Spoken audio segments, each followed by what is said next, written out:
Good morning. I'm happy to be here. I hope you're happy to be here. Anyway, today we're going to talk about Cerberus.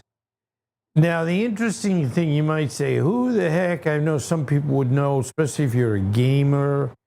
Assassin's Creed, Valhalla, and other games had this as a monster within the challenging game, and you can see this was tough. And I know that one of the points of where I had to fight this three-headed dog, and I resent the fact that they would call it a three-headed dog. I'd call it more of a three-headed monster. Yeah. Anyway, when you get into some games which are fun, you might have to try to fight this because they're like tough and they're throwing fire at you and they're doing this and doing that and they jump at you. It could be, and I've had this in all my game playing 100 times of trying, and then you wouldn't get there and you say, well, I'll be better tomorrow. Because typically this is the end of the game. And you're like, I'm not going to quit. I'm not going to just not finish the game. So here you go. You got to keep fighting these guys. So anyway, Cerberus is a legendary creature, that's for sure, from Greek mythology, known as a three-headed dog that guards the gates of the underworld, preventing the dead from leaving and living from entering, yeah, boy, I'll tell you. So if you're a bad person, this is what you can look forward to. Okay, the origins. Cerberus is the offspring. I mean, I guess everybody has babies. Is the offspring of the monsters Typhon and Echidna. Yeah, I know some of these words I have to stumble over, but we do our best. Typhon is often described as a monstrous serpentine giant, while Echidna is a half woman, half serpent creature. And again, all these games where you're fighting bad things, they all come in sooner or later. And you got to beat them. If you don't beat them, you get beaten and you go home with the tail between your legs. So anyway, we try real hard every day with our games. Cerberus has several monstrous siblings, of course, including Hydra, a multi-headed serpent, the Chimera, a fire-breathing creature with a lion's head and a goat body and a serpent's tail. I give credit to those that have imagined these and put it down on paper. And also Arthurus, a two-headed dog. So I guess if a three-headed dog has children, they might only have two heads. Or maybe they have four heads. I don't know. I'll let you be the judge. Okay, so role in Greek mythology. There's so many cool things or interesting things. Cerberus's primary role is as the guardian of the underworld, ruled by the god Hades. The underworld is the realm of the dead, and Cerberus ensures that the souls of the deceased do not escape and that the living cannot enter without permission. Okay, don't worry. Just watching this, I promise this will not affect you directly. Okay. The appearance. Cerberus is most commonly depicted with three heads, although some variations in art and literature show him with two or as many as 50 heads. Now, come on. Why 50 heads? Is that because 50 heads are smarter than somebody that only has 3 heads? Maybe that's it. I don't even know how you would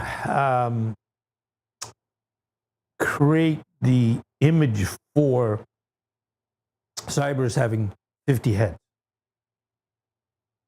That's a tough one. He is often shown with a serpent's tail, a mane of snakes. Why not? And occasionally, additional serpent heads protruding from various parts of his body. Each head of Cerberus is said to represent a different aspect of time. Interesting. The past, I don't know if that's on the right or the left, the present, and the future. So I guess you're going to be guaranteed that he's going to be around for a bunch of time, from the past to the future. Okay, Cerberus symbolizes the boundary between life and death. That's for sure, and that's exactly what happened in my game. I'd play it over and over and over again, and he would kill me, and I'd have to start all over again. Now, what's interesting about game playing, and it's not reality, thank goodness, but what is good about it, you learn certain things, and a lot of the games, they bring in mythology of things that we wouldn't even know about today, and you get to know them pretty well, and you have to beat them. So, what would happen is those would disrupt the natural order of the underworld is in trouble from Cerberus. The multi-headed nature of Cerberus can also represent vigilance and strength. Mythological stories involving Cerberus, the 12 labors of, now they say Hercules, that is Hercules. It's said a little differently, Hercules, but it is actually, in English, would be Hercules. The most famous story involving Cerberus is the capture by the hero Hercules as the 12th and final labor assigned to him by King Eurystheus. They really wanted to make sure. Hercules was tasked with bringing Cerberus from underworld to the surface world with the help of Hades, who allowed him to take Cerberus on the condition that he did not use weapons.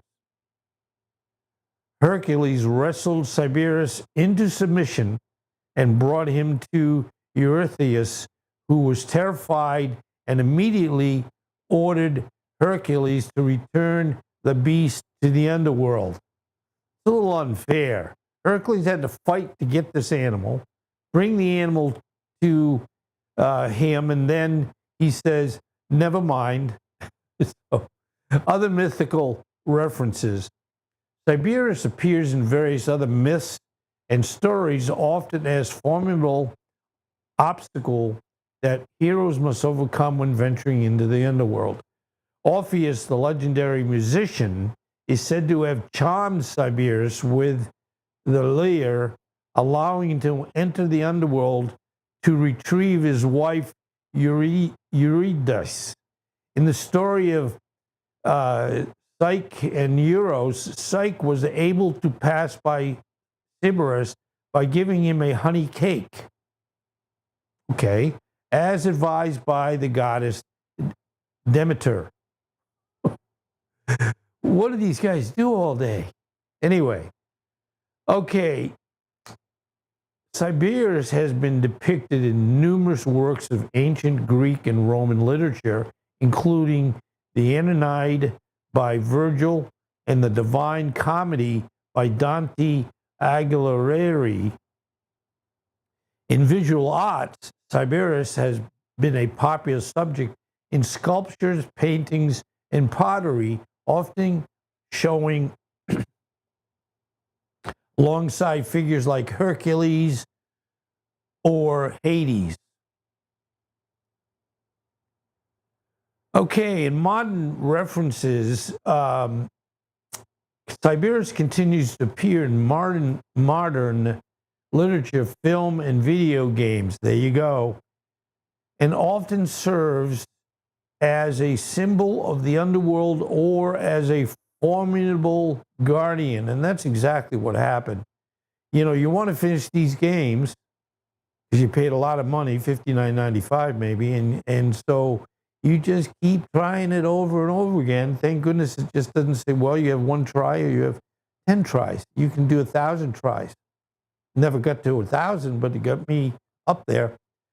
Okay, in contemporary culture, Cerberus is sometimes used metaphorically to represent insurmountable obstacles or challenges that must be faced with bravery and strength. Yeah, sometimes you have to be brave and have some strength to get through life. Although I generally feel life is pretty darn good and I'm lucky to be here. So I don't have to get into the Cerberus issue. Okay, Cerberus is sometimes interpreted as a representation of the psychological barriers individuals must confront when dealing with inner fears and the concept of mortality. Yeah, I mean, we all say we have, you know, inner monsters, I guess you might say at times, that have gotten there through having some very bad times in your life. I've had some bad times, but if you get through them, and obviously I have since I'm here talking to you, and you're going to say, gee, Jim, this is easy compared to anything in the past. You're right. Anyway, Cerberus remains one of the most enduring and recognizable figures in Greek mythology, embodying the themes of guardianship, the boundary between life and death, and the heroism required to confront the unknown. So, the bottom line, yeah, look, it looks scary and scary and scary.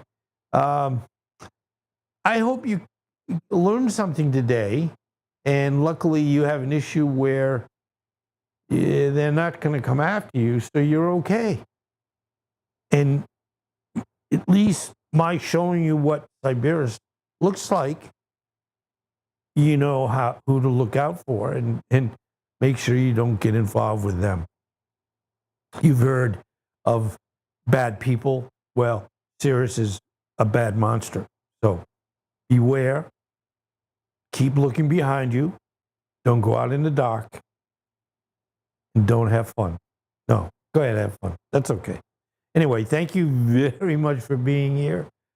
I am so happy. And by the way, again, I said yesterday, I'm close to 1,000 subscribers. So thank you very much for helping me get there. And be well, stay well, and see you next time. Thank you.